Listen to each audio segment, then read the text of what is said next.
The following podcast is a presentation of This Is Infamous. Listener discretion is advised.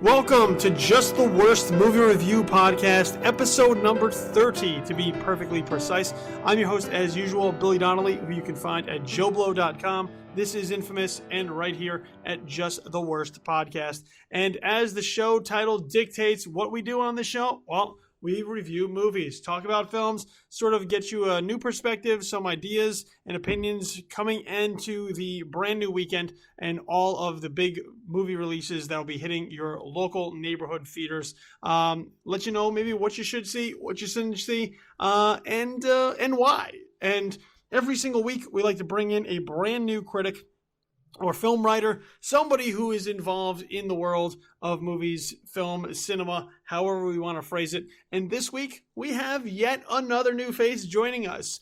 He is the managing editor at Collider.com. You can also follow him on Twitter at Matt Goldberg. So I think that introduces him perfectly well. So Matt Goldberg joining us this week to talk about three pretty interesting films. So Matt, thank you very much, man, for making this happen. Oh, thank you so much for having me. Yeah, we've been trying to put this together, and this week it just kind of worked. And I'm really happy to have you on the show because, as I said, I think we have three pretty interesting films to discuss. Sort of a loaded week this week, and three just very intriguing films. So the three films that are on the docket we're going to talk about very shortly. In time, number one will be the sequel Neighbors 2, as well as the animated feature The Angry Birds movie, and then we'll wrap it up with Shane Black's latest film, The Nice Guys. So before we get our hands dirty talking about those three films, though, Matt, since we always like to sort of let everybody know who we have on the show, where they could find them, and some background around them, so that they don't think we're just pulling any random strangers off the street and sticking a mic in front of them. Let everybody know sort of how long you've been at this, how long you've been at Collider, how you got started really writing about film, and just sort of lay out your history with movies. Well, let's see. I've been writing movie reviews since I was in high school. And so I was writing movie reviews for the high school paper, and then I was writing movie reviews for my college paper. And when I got out, I had a little portfolio of work. And so I started writing for a free alternative monthly called Inside Atlanta when I got out of college. So that was almost 10 years ago. And then about a year after that, I ran into the editor-in-chief of Collider, Steve Weintraub, at a junket. And he said he was looking for someone who could write up news in a snarky tone. And I'm like, I can do that. So, and that's where how my time at Collider began. And 9 years later, I'm the managing editor of Collider.com. It's amazing how snark gets people so far in our world. It's almost on the internet, no less, where it's in abundance. It's, yeah, but you know what? It's so funny is that we start snarky, and then over time we go, I can't believe these snarky bastards. I know, right? Oh, in my day, we used to have earnestness. No. Yeah, it fades over time. Over time, you go, I'm more mature than that now. I am. I really am more seriously, like my first headline was like about 27 dresses, and I think my sub-headline was warning may cause vagina. And I'm like, I'm so much more mature than that now. Yeah. Not by much. I know, but you look back and you go, I don't think I would write anything remotely like that these days. No, probably wouldn't say that headline now. Probably would have avoided it. Yeah, and the worst part about it is that the kids today, and that's right, I'm going to say it, the kids today, they would write a headline probably worse than that, and we would be just like, ugh, I can't believe. I'd be clutching my pearls. Yeah, basically. So like I said, good to have you on the show, and look, we're going to get into it. We won't waste any time because, like you said, it's a loaded show this week. Some weeks we only have one film to talk about, some maybe two. This week, three, and they are three pretty sizable films that I think will provoke some pretty interesting discussion. So let's start with the sequel, because as we know, Hollywood's built on sequels and brands. So we're going to get the sequels and brands and load them up towards the front end of the show here. And we'll start with the sequel, which is Neighbors 2 Sorority Rising. This is the follow-up from Nicholas Stoller to the 2014 surprise comedy hit of the summer, Neighbors, that stars Seth Rogen, Zac Efron, Rose Byrne, and now Chloe Grace Moretz joins the cast as well. First film was based sort of around the premise of a fraternity causing hijinks in a neighborhood and some ruckus for a family that just wanted a quiet living, trying to raise a young child.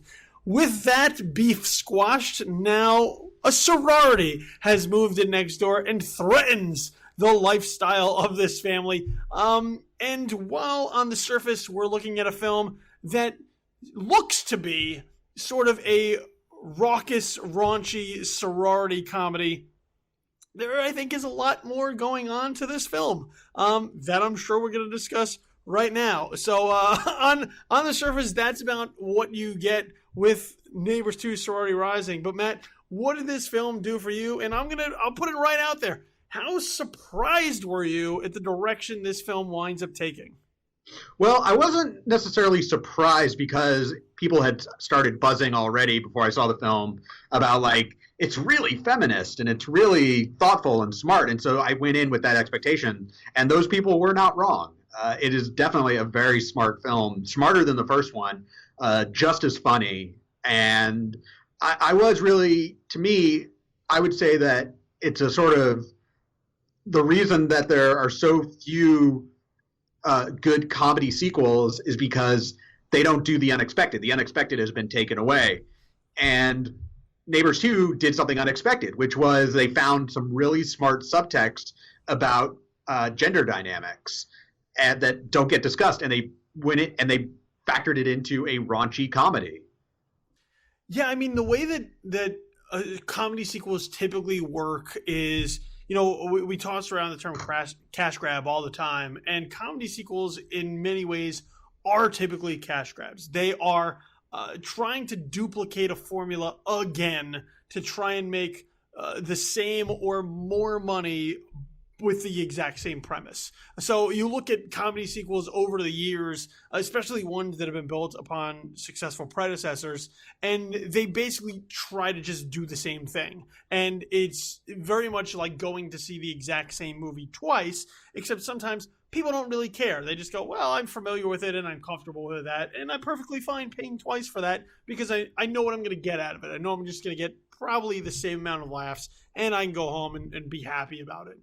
But Neighbors 2 it's like a gender study course in college. It is, you're dealing with very real world issues that are prevalent right now. I mean, real world discussions and debates that we're having right now about gender inequality and equal opportunity and double standards as it relates to the behavior of men and women. And I found the first Neighbors to be a funnier movie. I think I got stronger laughs more consistently, but I think Neighbors 2 is a much smarter movie, as you said, because of how much substance is within the film and how much the film really has to say, and not in a way that's preachy. I mean, it puts it out there, and you're able to pick it up on your own and say, oh, that's really clever.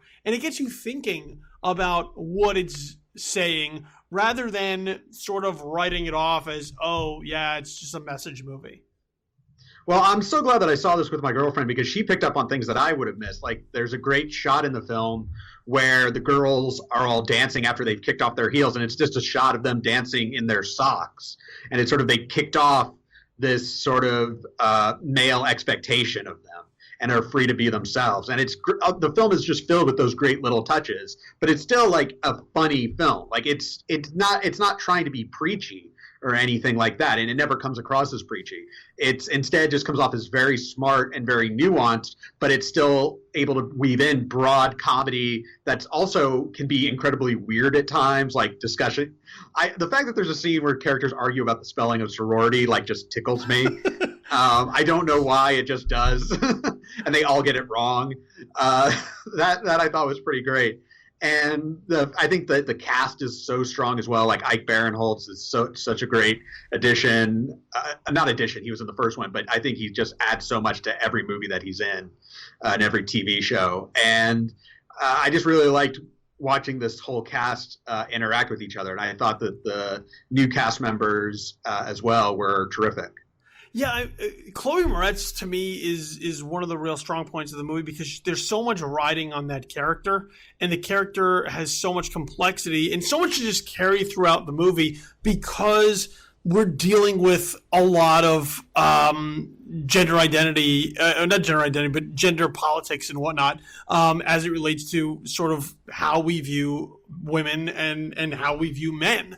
And there's a great, there's this great sort of running gag throughout the film about, well, if you were a man, no one would anybody say that, would anybody question you? And it causes you to think because there are many instances where, we're talking about sort of equal opportunity and once again, gender inequality where, women are expected to behave in a different way. They're expected to conduct themselves in a different way. And here there are times where even though we're talking about being on an equal playing field with men, there are also they're not afraid to sort of use the sexist or sexism term as both a pro and a con, as both a way to say, hey, that's sexist because it is, and then also a way of saying, oh, that's sexist as sort of a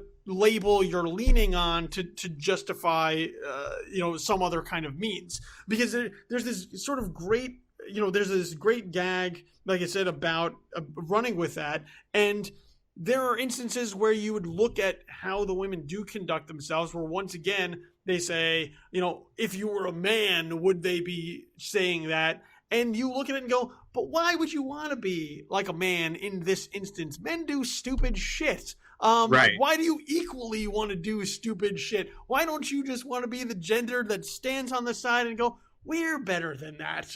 We have better judgment than that. We're smarter than that. We don't need to steal weed to fund our rental agreement, which would be the plan that is stupid guy shit, and that never would turn out well. So I think in that way, there's a real. It's not just sort of black and white. There are shades of gray within there, and because of the way that the film is laid out, I think it deals with that complexity well. And I think Moretz is able to do so much with that because she is innocent, but she is also, willing to buck the system. She's defiant as well, and obviously the role she's known the most for is Hit Girl, and since then I think she's been sort of trying to really find something that has challenged her to that level, and I think this is sort of a role that does that for her.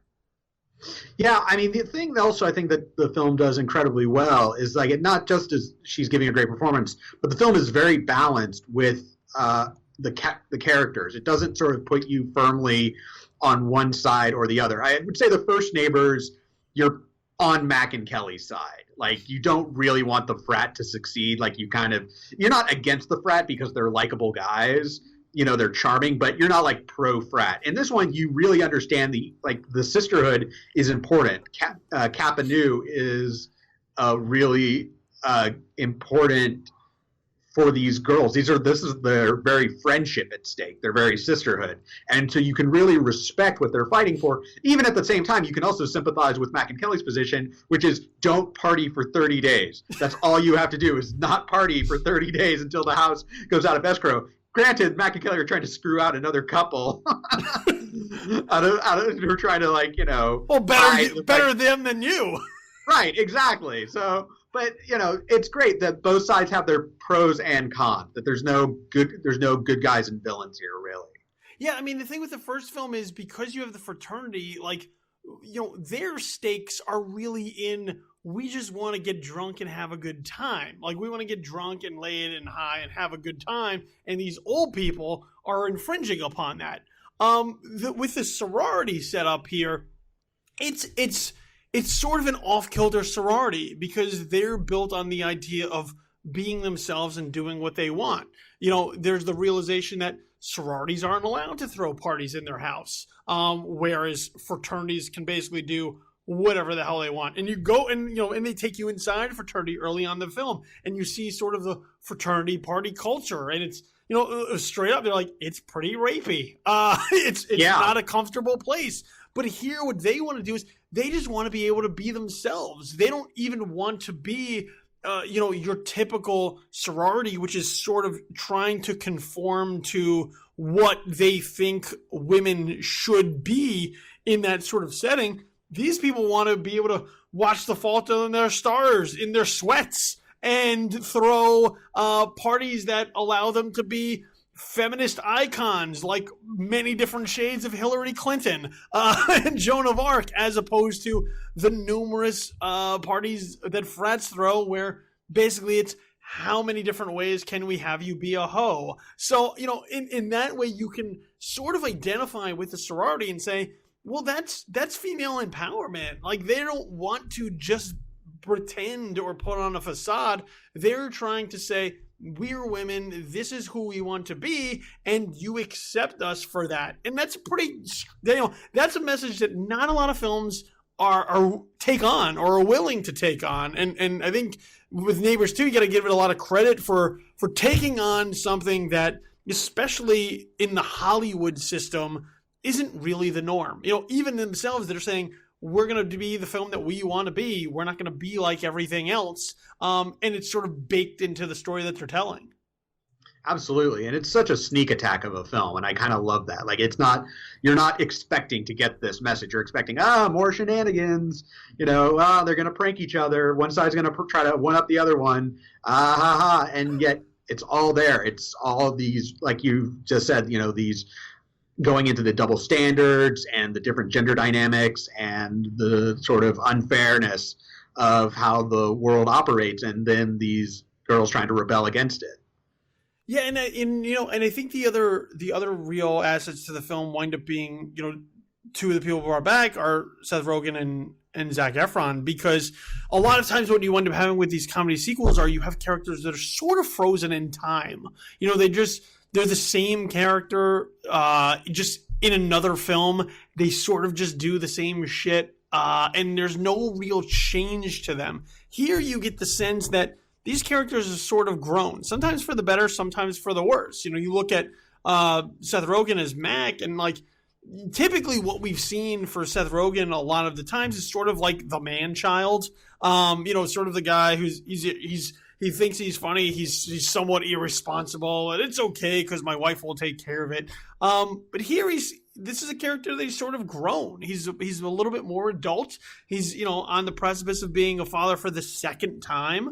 And he looks at things a little bit more maturely now. While previously in the first film you would have this sort of prank war between the fraternity and the house, and sort of provoking one another. Here he's actually, while he's engaging in some of it, it's not nearly to the level that it once was. Now it's much more, he's a little bit of a voice of reason. And I like an adult Seth Rogen. I can get used to seeing an adult Seth Rogen. And I think it's sort of a growth of him as an actor as well, to sort of see him move beyond what he once was, where, there were some actors that can't do that. Adam Sandler's still playing the same guy he's played for like the last 35 years. Seth Rogen, though, is sort of evolving a little bit, and as a result, you see that in the characters, and you see him being able to sort of ease into those characters.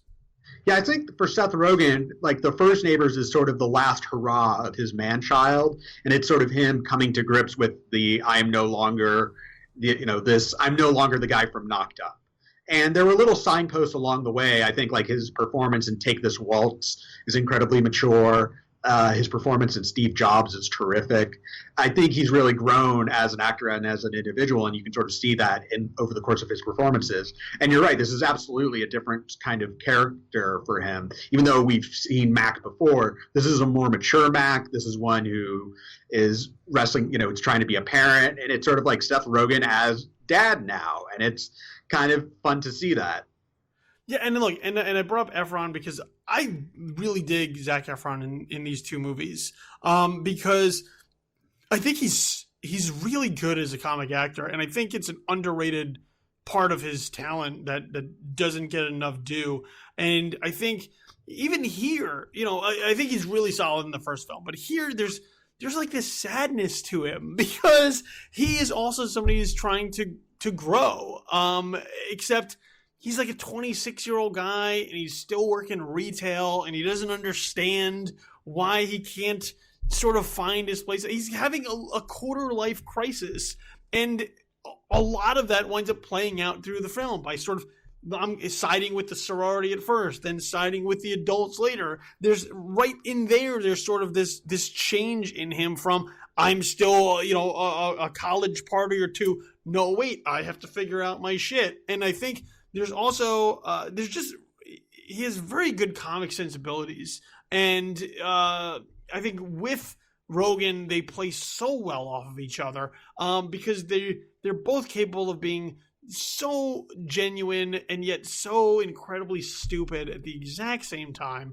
But you feel for these characters because they don't feel like caricatures, especially not in this movie. And I think it grounds them a little bit more, and you're able to sort of empathize with them a little bit more, so that there are no real heroes and villains as much as there were in the first film, where once again you said like no one really roots for the fraternity. Like they're nice guys and like they're charming, but nobody roots for them. Here, you kind of root for everybody. You kind of root for everybody to figure their shit out. And you don't want anybody to really come out on the bad side of things because they all have legitimate concerns that you can identify with. And like, I really dig Efron in these two films.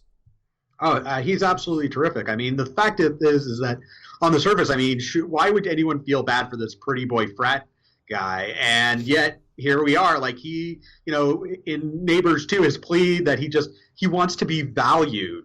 That's so like moving and touching, and you just really feel for the guy. And he gets to sort of be the emotional center of the film in a weird way. He's sort of the sympathetic center. Yeah, because he's a guy that just feels like he's being left behind. He feels like his best friend is getting engaged. He feels like his best friend is leaving him behind. He wants to hang out and sort of mentor these sorority girls, and they realize we don't really need this guy, and they leave him behind. And now he pairs up with Mac, and he's trying to help him. And, he asks him straight up, like, once we're done with this, are we still going to hang out? Like, he feels like they're going to leave him behind because the world is moving fast, full speed ahead, and he hasn't figured that out yet. He's still trying to do this. He's like that guy who is sort of stuck. That guy who's like, I wish I could just live in college for the rest of my life, except you can't because you would wind up homeless and broke. And he is trying to understand that right now. And yeah, I think you're right. He's sort of the emotional center of the film because while Chloe Moretz's character has just so much going for it, I think issue-wise,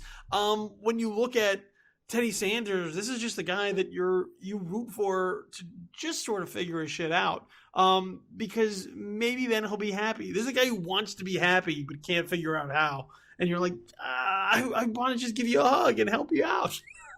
Yeah, absolutely. Yeah, so I think as far as Neighbors 2 is concerned, I think we can both agree. High praise for this one. To me, this is a wolf in sheep's clothing. You look at this on the surface and you say, it's just going to be another sort of, hijinks and shenanigans comedic romp that does something similar to the first film, except instead of a fraternity, it's a sorority. No. There's a lot more in this film to unpack. I think the fact that it disguises it so well makes it as impactful as it is, and it sort of just hits you, as the jokes happen, as the commentary happens, you just pause and you go, oh, okay, this this is different. And that's, I think, what will sit with you from this film, as opposed to a film that just sort of is very heavy-handed, tries to beat you over the head with the message. I think Neighbors 2 sort of weaves it throughout the film very well, so that you get your laughs and you get your mind challenged. And for that, I think the two of us can agree that makes this one sort of a must-see. Absolutely. All right, so from Neighbors 2, let's transition into the world of family entertainment. Neighbors 2 is about a family, but not exactly intended for families. The one that is supposedly intended for families is the Angry Birds movie. That is the animated feature film loosely based on the mobile video game series of the same name, the Angry Birds, which premise is basically pigs have stolen the eggs of the birds, and these flightless birds are launched via slingshot to destroy all of the structures that house them. Very smart puzzle game, and one that I have played many, many times. Spent many hours going through some Angry Birds over time. The Angry Birds movie, however, tries to assemble a little bit more of a plot. And is based on one bird at the center named the Red, who's voiced by Jason Sudeikis, who is sort of an outcast in this bird society, an outspoken sort of loner who tells it like it is, and as a result doesn't really get along with those around him. However, when the pigs come to shore, it is Red that sort of questions their motives and really has to wind up pushing himself into the community as a leader to let them know what is going on and ultimately lead them to a path of redemption to sort of take back what has been stolen from them. The cast is made up, as I said, of Jason Sudeikis, Josh Gad, Danny McBride, Maya Rudolph, Kate McKinnon, Sean Penn, Tony Hale, Keegan-Michael Key, Bill Hader, and Peter Dinklage. And is the Angry Birds movie. So, Matt, the Angry Birds movie, how did this one play for you? Not my tempo. I did not care for the Angry Birds movie at all. I don't have a lot of attachment to the game. I mean, I've played it, but it's not something I whiled away a lot of time on. But, you know, regardless of the game, I just don't think it's a very good movie. It's a film where, you know, ostensibly it's a family film, but it's also a film where the main character, I think in the first 15 minutes, says, "Pluck my life." You know, it's like bird puns, like, and hey, I love puns too, but come on, you know, or like, you know, character who says, "Get flocking angry." Is that really necessary? And I'm not, you know, someone think of the children guy, but I'm just thinking in terms of, you know, is this a film that I would want to bring kids to see? And I saw this at a screening filled with kids, and there was kind of a deafening silence for most of this movie. They were not responding to the pandering that this film does hardcore, whether it's shaking the pigs' butts in the screen or the extended scene where the characters discover that they've been swimming in eagle piss. You know, it's nothing really lands with Angry Birds movie.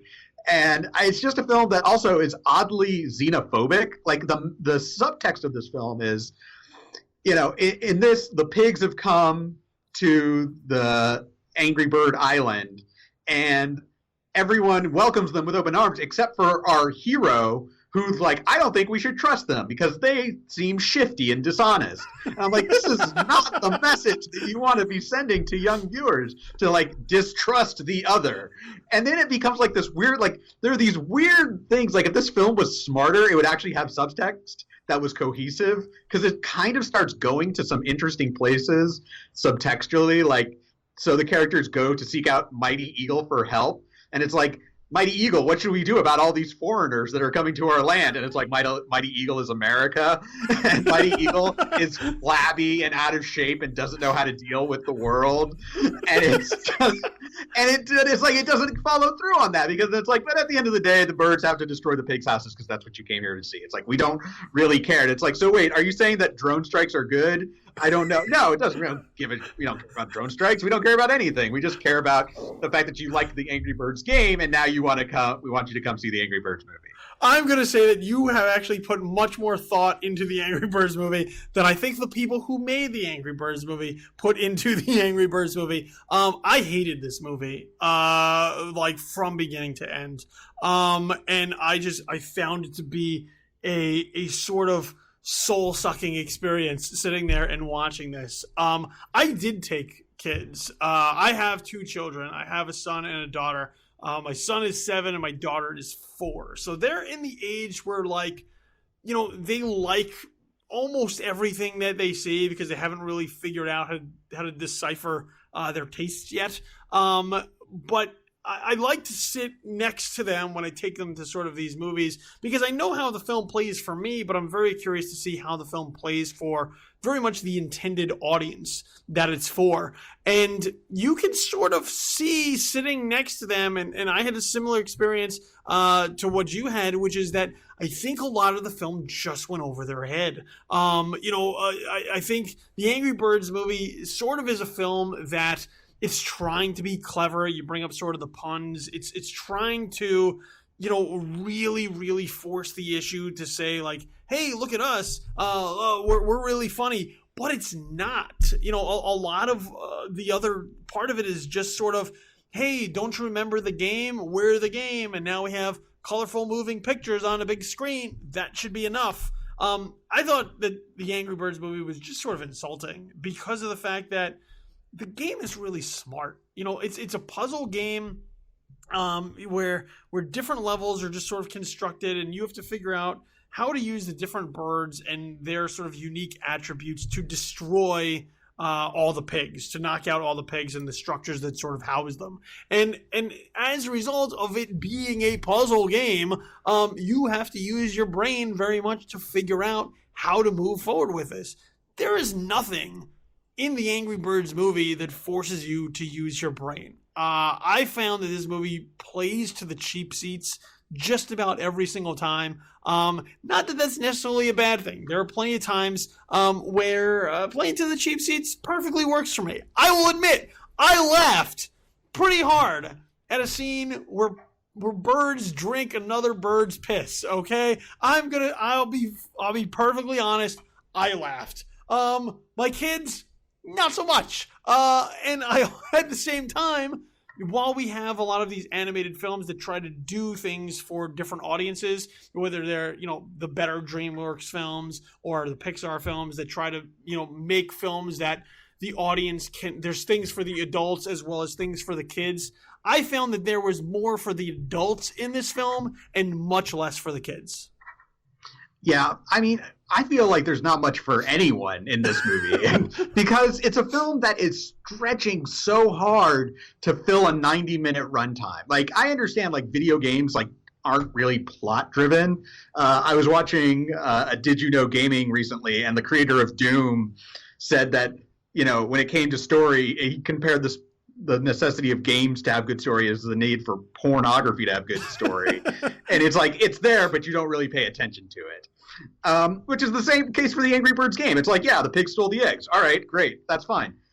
You don't need motive. You don't need anything. It's like, why does Mario get big when he eats a mushroom? Why does Sonic need to collect rings? Like, games don't need to tell you that. You just do it. That's how gameplay works. But in a movie, things need to be justified by narrative. And for the Angry Birds movie, it's like, yeah, we don't really want to do narrative, but if we can come up with basically a bunch of sketches, like, hey, these are angry birds, let's put them in anger management, and like, that's it. And they stopped. And that was like, okay, well, that's not a story, that's just a setup. No. We're going to put them in anger management. For how long? Oh, about a third of the movie. Is it going to move the plot forward? Not even a little, but we're going to put them in anger management. Okay, so what else are the birds going to do? Well, they're going to have them scale some mountains. Can they get where they're going? Can they get where they're going faster? Yeah, maybe, but we'd rather have them scale some mountains. And it's just that kind of movie that it is constantly, you can feel it trying to fill time. Yeah, I mean, look, the mobile game is just simple. So there doesn't really need to be a story. It's just the pig stole the eggs. Go get them back. That's it. And then you play, and you're an active participant. When you're not an active participant, when you're just sort of sitting back as a spectator, there needs to be something to fill the void. And there's just not enough to the Angry Birds to fill any of that void. As you mentioned, scenes are just sort of thrown together just to make the birds angry. Like, oh, well, we need the birds to be angry, so let's put them in this situation, or let's put them in that situation. But there's no real payoff outside of, like, just that scene. Like, oh, isn't it funny that the birds are pissed? Not really. It's really not that funny. Because after a while, it becomes so monotonous. It's so repetitive that it loses any sort of novelty whatsoever. And, you bring up sort of climbing the mountains and sort of going off to meet Mighty Eagle. Like, it's just this sort of thrown in side plot because they need something to do for 25 minutes in order to get to like a 97-minute runtime. So you have all of these things that just don't work. And then you have sort of the wedging in of the game elements because it's the Angry Birds that also make no sense. So the pigs show up and they go, well, here, we're going to give you a slingshot. You go, what the hell kind of a gift is that? Why do they need that? Well, why do they need that? Because that's how the Angry Birds fly, and that's how they're going to eventually be launched at the pigs. But within the context of the quote-unquote story that they're telling, it doesn't make any sense. Even when they're launching the birds at the pigs, it's done just to do it. Like, just because that's the structure and the mechanics of the game. Otherwise, it really doesn't make any sense why that would be their chosen form of assault in the climax of the movie, other than the fact that the Angry Birds brand dictates that Angry Birds are flung at the pigs. So, yeah, it's just a lot of just nothing. Like, it's a lot of just, like, putting things into a movie for the sole purpose of extending the reach of the brand. And I find that you would be better off taking 90 minutes out of your day and just sitting in front of your smartphone and playing the game. You'll get more out of that than you would sitting in front of this movie for those 90 minutes. Yeah, at least that's a time killer. This movie's just a time waster. Yeah, it's just not good. Like, there's just nothing to it. Yeah, it's this one's a disappointment. I don't think kids are gonna dig it. I think they're gonna be bored by it. To be perfectly honest, I just don't think that there's enough to hold their interest. And at a time where, like, family entertainment is big, people like to take their families to the movies. The kids aren't going to enjoy it. The adults who take the kids aren't going to enjoy it. And then you're going to be angry that you drop like $50 or $60 taking everybody to see this goddamn movie. So you want anger to come out of this film? It's going to result in you after this thing. So, yeah, I think once again we're in agreement. The Angry Birds movie, no. No. Okay, one more film on the docket for this week, and that would be The Nice Guys. This is the latest from Shane Black, which he also co-wrote with Anthony Bagarazzi.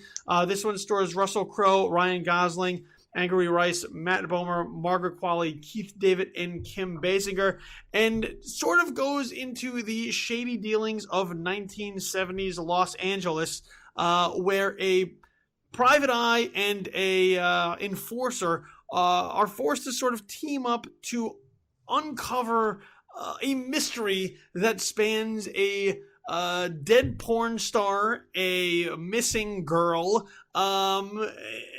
and lots of other elements that sort of feel like they belong in 1970s Los Angeles. So without getting too much into the inner workings of the plot, I think that's about as baseline a synopsis as I can lay out for you. So Matt, The Nice Guys, what did you think of Shane Black's latest film? Oh, I adored it. I thought it was hilarious. I'm a Kiss Kiss Bang Bang is one of my all-time favorite films, and I saw a lot of shades of that film in The Nice Guys, where it's these sort of two bumbling protagonists who are kind of out of their depth, but they're not incompetent per se. They are incompetent in some ways, but in other ways they're pretty savvy, and they're good at what they do, but they also bounce off each other in such a spectacular way. And I love just sort of how Black just expertly mixes noir and comedy together into this unique concoction that I found absolutely delightful. See, I really dug The Nice Guys as well, and I'm not someone who worships at the altar of Shane Black. I know that there are plenty of people who Shane Black is attached to a film and they're like, oh my God, Shane Black is attached to the movie. And I'm one of those people. They just like drool all over themselves like, oh my God, it's going to be amazing. I am not a Shane Black sort of, I'm not in solid with the cult of Shane Black. But I did really enjoy this movie. I had a blast watching this movie. And, part of it has to do with how smart the script is from Black and Bagarazi. And that sort of is one of Black's strengths anyway, is really creating these rich characters that have a lot to do, have sort of unique quirks to them without feeling quirky.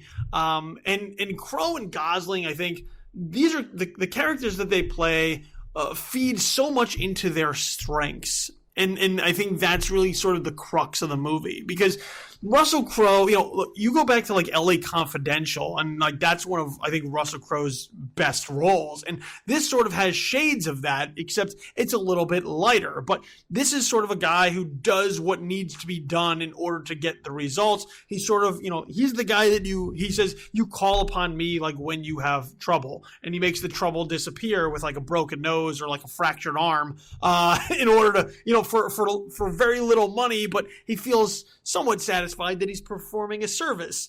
I think that's a character that I can watch Crowe play forever. I realize actors want some diversity. They want to challenge themselves a little bit, but I would much rather watch Russell Crowe play this guy for 50 movies in a row than come anywhere near touching what he did with like Les Miserables. So I think that's one half of it. And Gosling, like, this is just, he embodies sort of this character. He's a guy that he's too smart for everybody around him. He's sort of got an arrogance to him, but he's also lazy. He's a PI who is sort of jaded by the system. He prefers to take shortcuts than do the hard work that he used to. And I think putting those two guys together as sort of in this very buddy cop dynamic of opposites really makes the film work. Absolutely. And I would say that with Gosling, between this and The Big Short, he has just shown himself to be a comic powerhouse. His comic timing is superb. And the way he also utilizes physical comedy, it's just spectacular. I love watching him sort of play a cartoonish figure, but not only that, but having the full measure of his co-star as well. Like, he's not trying to mug or steal scenes from Crowe. He's understanding that great acting is reacting, and that if Crowe is the deadpan sort of figure, not quite a straight man per se, but definitely more muted, then it leans on Gosling to be more over the top and cartoonish. And I just love seeing that interplay between the two actors. Yeah, and plus he's got this Weasley sort of characteristic to him. He and it plays on the fact that these two characters are so different.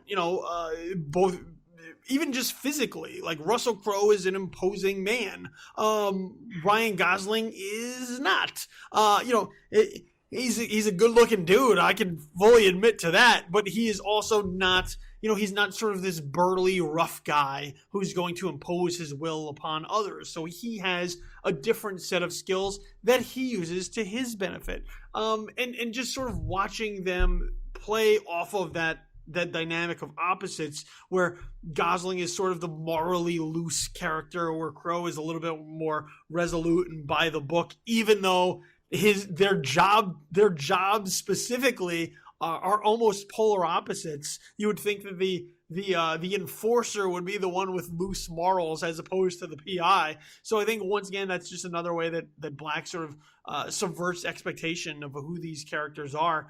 And look, I think really what makes the film work is just these two guys playing off each other. I think there are lulls in the story. There are some periods where it feels like the film dips at times, but I think the strength of the chemistry between them is really able to carry this movie through any of those slower moments, because while you're watching them, it's just a blast. Like, they're just so good off each other. I would love to watch The Nice Guys 2 or The Nice Guys 3 and see how they continue to build on this relationship, because they just work so well together. I totally agree. And I agree that this film, it's not as fleet-footed as Kiss Kiss Bang Bang, but it is sort of, I also would say it's more ambitious in its scope. It's a film that wants to weave in the story of a dead porn star and the corruption of the auto industry and the Department of Justice into this big sort of, statement on 1970s Los Angeles and sort of a city struggling to survive and be better than it is. And it's just sort of a great picture of, really making the city another character in the film. It was really impressive almost. I mean, I love the opening shot of the back of the Hollywood sign just covered in graffiti. I think that speaks volumes about the film you're about to see. It's sort of darkly comic, a little sad, and that's what you sort of see from these two protagonists, these guys who are sort of gallows humor, but there is sadness to them. Gosling's character has lost his wife. Crow sort of wants something better for his life, but he kind of has resigned his lot in life to be this enforcer doing odd jobs, even though he thinks that maybe he has it in him to be better. I just like it really all blends together beautifully.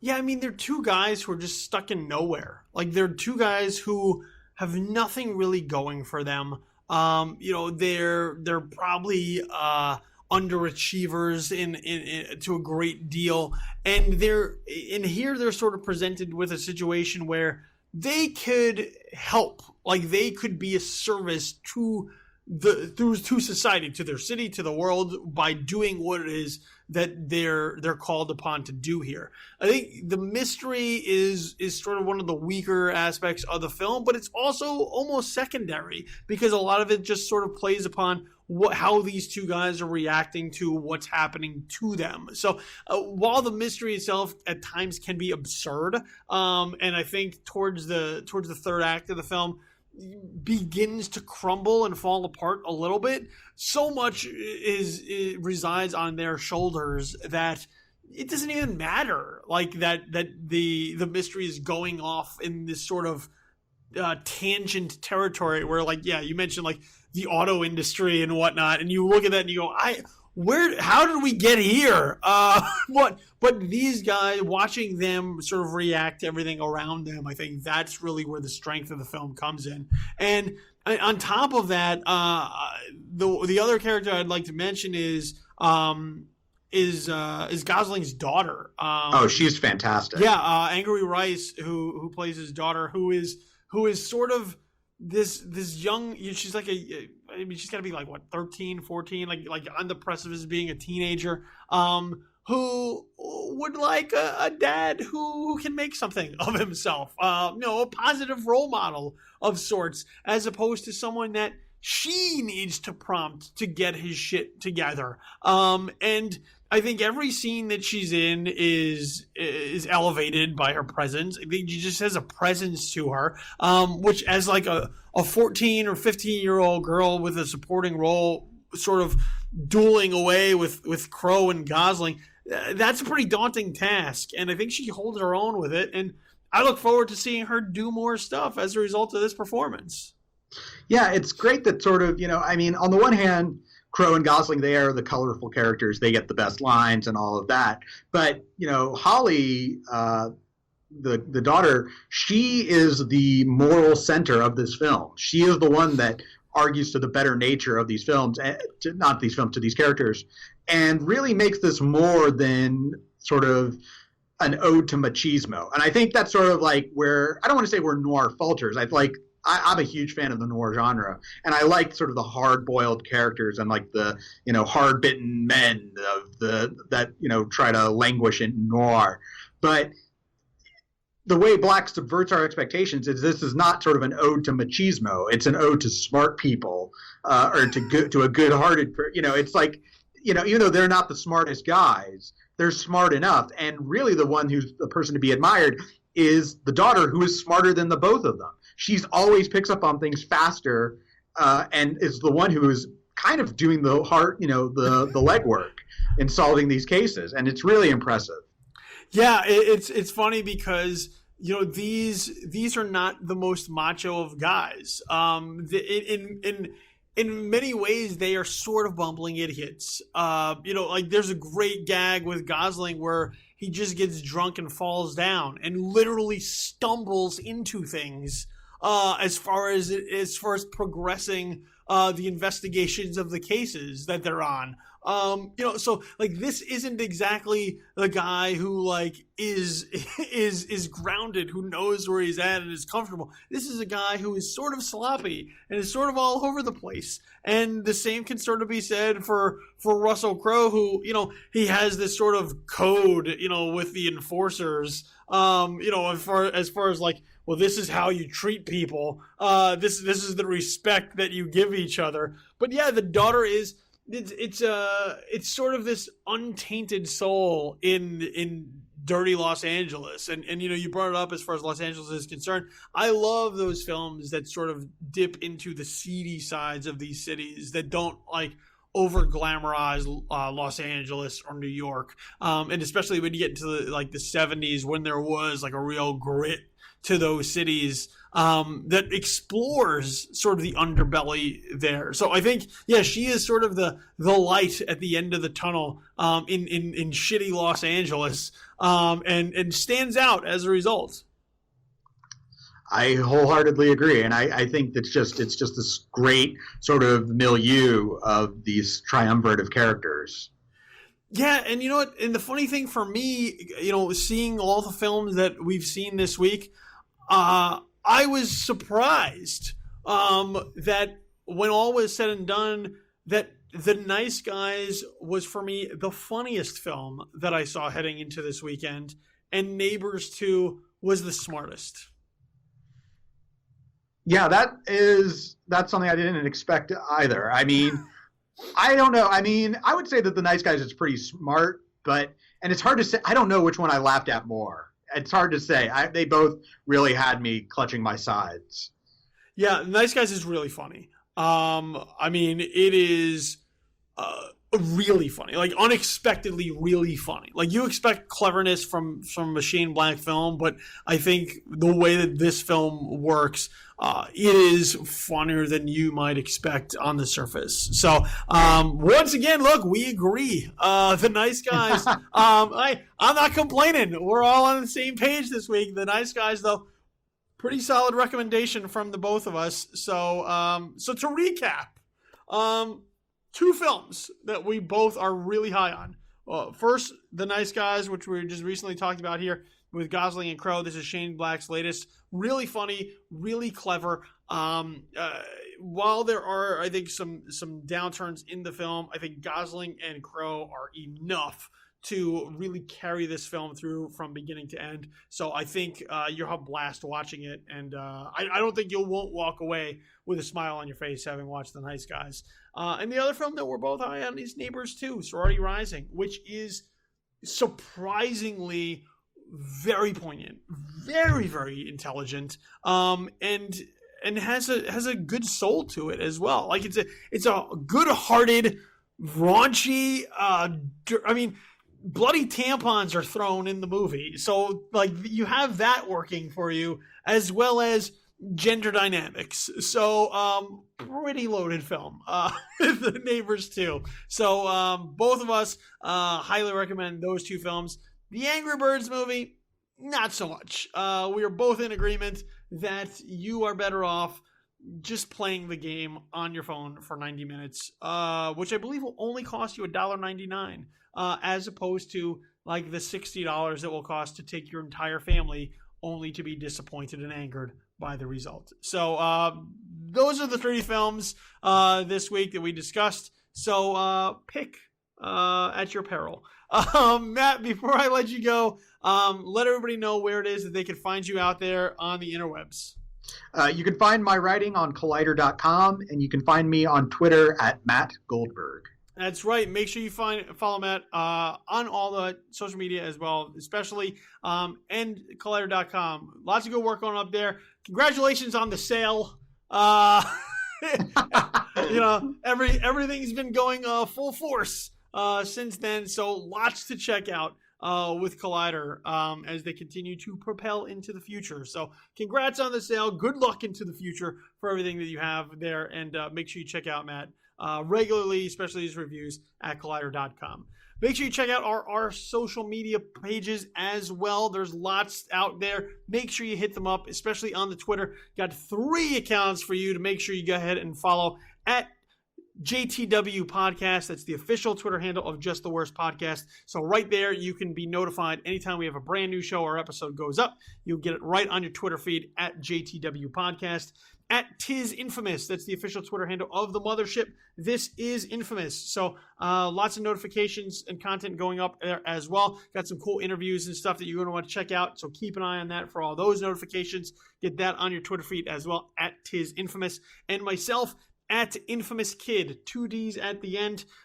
Infamous Kid for all of my random ramblings and musings. The stream of consciousness, everything that comes out of my head goes right into my Twitter feed. So if you want insight into the peculiar individual that I am, at Infamous Kid on Twitter, that's the one you want to follow. Over on Facebook, 3 pages to like for all the content notifications. Work through those Facebook algorithms.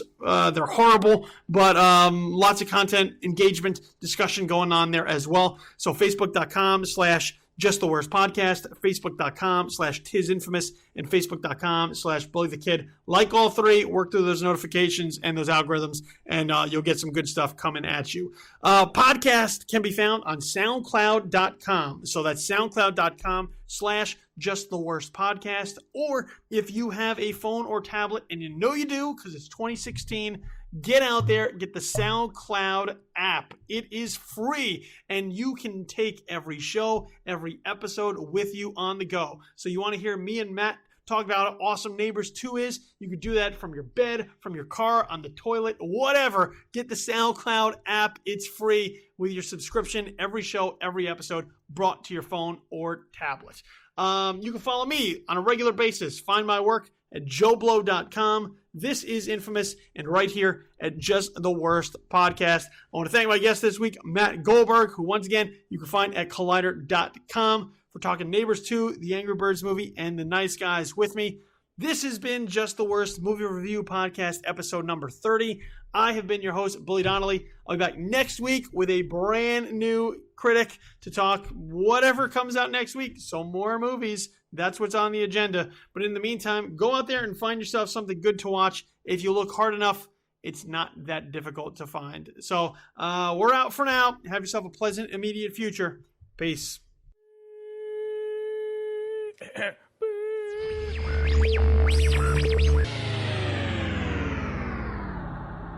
Just the Worst Movie Review Podcast, episode number 30, has been a presentation of Just the Worst Podcast Media.